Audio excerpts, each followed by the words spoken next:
Kia ora, and welcome to the Beer Jerk Beer of the Week Drink Along. I'm Luke, and this week we're drinking Coro Daze, which is a pretty easygoing beer brewed by a pretty easygoing guy. Adam at Blue Fridge has a tiny brewery in the Coromandel. I chatted a little bit about it last week in Coro, right near the beach in the bush. And it's a really tiny kit, 120 litres, and he sometimes contract brews bigger batches. And the best place to drink his beers is well, on the beach, but also at Luke's Kitchen, which is just a few hundred yards from the little brewery, right on the beach in beautiful Coromandel. If you haven't visited Coromandel before, you should. It's wonderful. It's a pretty magical place, especially in the summertime. I think it's often the way that people they're not tourists in their own countries. So yeah, that's my hot tip, that when the weather gets a little bit nicer, it is nicer in the summertime, head over to Coromandel and go on a bit of a camping trip and drink some Blue Fridge beers. So this beer is a beautifully summery beer, so sorry that it's a bit cold, at least the sun's shining a bit this week. And it's an XPA, which we don't have many XPAs in the subscription box, or many pale ales of any variety really. That's just because there's a lot of them out there, and with the beers that I curate for the subscription box, I like bringing you different and interesting beers and more unusual styles.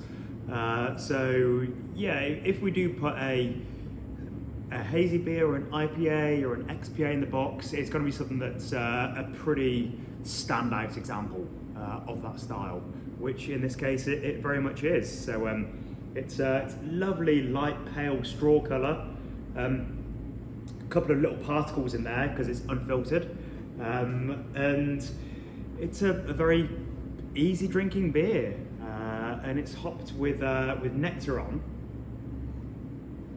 which has been the sort of hype hop in the last couple of years in New Zealand, the sort of newest development from NZ hops. And there's some nice,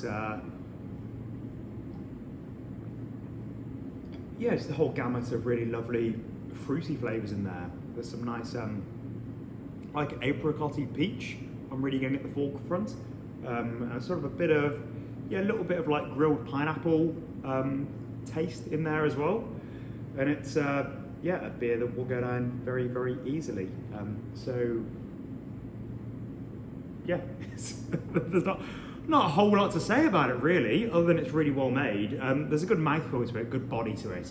I think it was 50% wheat and 50% Pilsner malt to make it a little bit more interesting. But yeah, a really lovely sessionable sort of beer. I wish I had 24 of these in the fridge at home just to get through in the sunshine on nice days.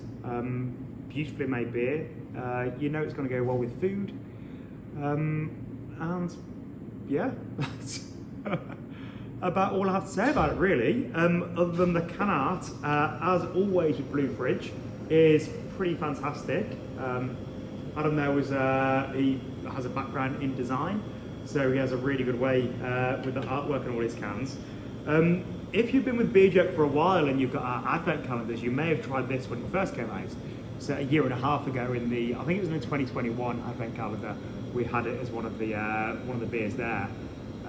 So this may be your second time drinking it, but hopefully it won't be your last time drinking it, because it's, as all the Blue Fridge beers, really well put together and just an interesting beer to seek out from one of the smaller breweries around the country that you don't often get a chance to try. So I hope you enjoy it.